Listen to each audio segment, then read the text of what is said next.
Cruise ships are incredible experiences, but they're also floating cities with thousands of people sharing the same air, the same food areas, the same hallways, and the same activities.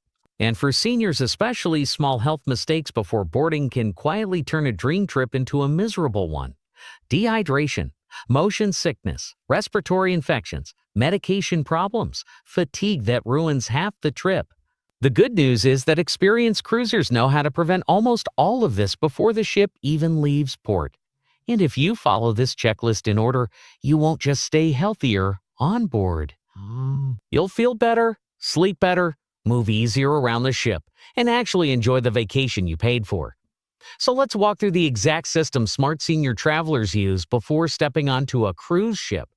Phase 1. Preparing your body before the trip. Step 1. Schedule a basic health check before your cruise. If your cruise is more than 5 days long, it's wise to talk to your doctor about the trip at least a few weeks before departure. Free.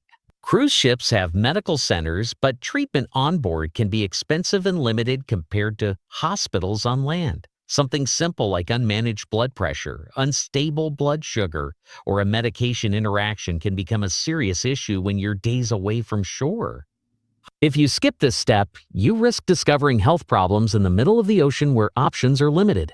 Pro tip: ask your doctor for a printed medication list and your recent health summary. If you ever need treatment on board, this saves time and confusion. Step 2. Pack more medication than you think you need. Many passengers pack exactly the number of pills they need for the cruise. That's risky. Flights get delayed. Ships can miss ports. Travel days can stretch longer than planned. Always pack at least 7 extra days of medication beyond your cruise length. If you skip this step, a small travel disruption could leave you without critical medication. Pro tip: keep medications in your carry-on bag. Never place them in checked luggage. Step 3. Prepare for motion sickness early.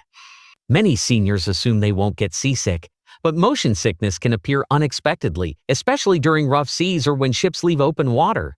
Once nausea begins, it's harder to control. Smart cruisers prepare before symptoms start.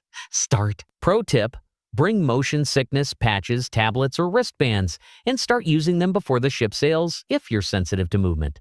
Skipping this step can lead to an entire day lost to dizziness and nausea. Phase 2. Protecting yourself during embarkation day. Step 4. Hydrate more than usual on travel day. Travel days often involve flights, airports, taxis, and waiting in lines. All of this quietly dehydrates your body, and dehydration increases fatigue, headaches, dizziness, and even the risk of falls. Most people board the ship already slightly dehydrated. Pro tip: drink water consistently throughout travel day, even if you don't feel thirsty. Skipping this step often leads to exhaustion before the cruise even begins. Step 5. Avoid buffet crowds on the first afternoon. One of the most common places germs spread on cruise ships is the embarkation day buffet. Thousands of passengers arrive at once, and everyone heads to the same food stations. Hands touch serving spoons. People cough. Gouts form. Pro tip: instead of the buffet, find a quieter dining area or wait until later in the afternoon when crowds thin out. Skipping this step increases exposure to common cruise illnesses right at the start. Step 6. Wash your hands more often than you think necessary. Cruise ships provide sanitizer everywhere for a reason. Norovirus and other stomach illnesses spread quickly in shared environments.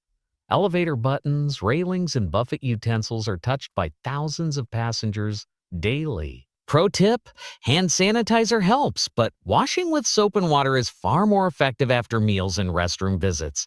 If you skip this habit, the odds of getting sick during the cruise increase significantly. Phase 3. Protecting your energy during the first 2 days. Step 7.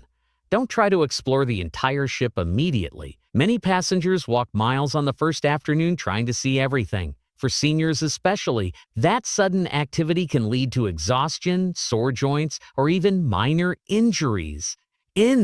Cruise ships are enormous. Some are longer than 3 football fields. Pro tip: explore one section at a time during the first 2 days rather than rushing everything on day 1. Skipping this step can leave you too tired to enjoy evening activities or excursions.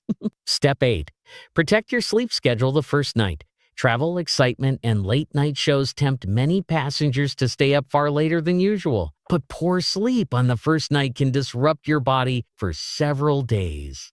Pro tip: take a short afternoon rest, but avoid long naps that prevent nighttime sleep. If you skip this step, fatigue can build quickly during the first half of the cruise. Step 9. Use sunscreen earlier than you think. Ocean sun exposure is stronger than most people expect. Yeah. Sunlight reflects off the water, increasing UV exposure. Many seniors underestimate this and burn within the first day. Pro tip: apply sunscreen before leaving your cabin, not after reaching the pool deck. Skipping this step can turn a small sunburn into days of discomfort. Phase 4. Staying healthy during the middle of the cruise. Step 10. Pace your food choices. Cruise dining is abundant. Multiple restaurants, buffets, snacks, desserts everywhere. Overeating rich food every day can cause digestive problems, heartburn, or fatigue. Pro tip: balance heavier meals with lighter options like fruit, vegetables, and simple proteins. Skipping this step often leads to bloating or stomach discomfort by mid-cruise. Step 11. Stay active with gentle movement. Long periods of sitting during shows, meals, or relaxing by the pool can stiffen joints and slow circulation. Simple daily walks around the deck can keep your body feeling much better. Pro tip: morning deck walks are often quiet and cooler than midday. Skipping this step can lead to stiffness or swelling in the legs. Step 12. Be cautious with alcohol. Alcohol affects the body more strongly at sea due to dehydration and fatigue. Even small amounts can affect balance and sleep. Pro tip: alternate alcoholic drinks with water. Skipping this step increases the risk of dizziness or poor sleep. Phase 5. Preparing for shore excursions safely. Step 13. Choose excursions that match your mobility. Some shore excursions involve long walking distances, uneven streets, or steep stairs. Many passengers underestimate how physically demanding certain tours can be. Pro tip: look for excursions labeled a panoramic, a scenic drive, or easy activity if you prefer lower impact experiences. Skipping this step can turn an exciting port visit into an exhausting struggle.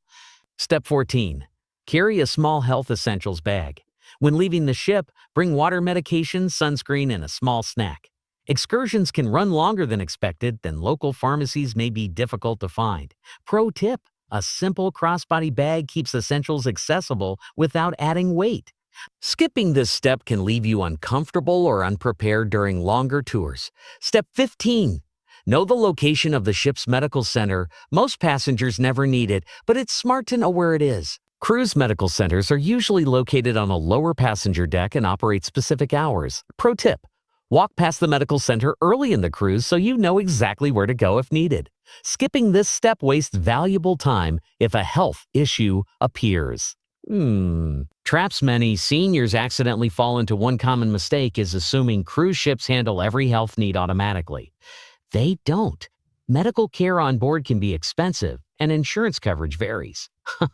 Another trap is overscheduling activities early in the trip. Too many excursions, shows, and events in the first 2 days can drain your energy for the rest of the cruise.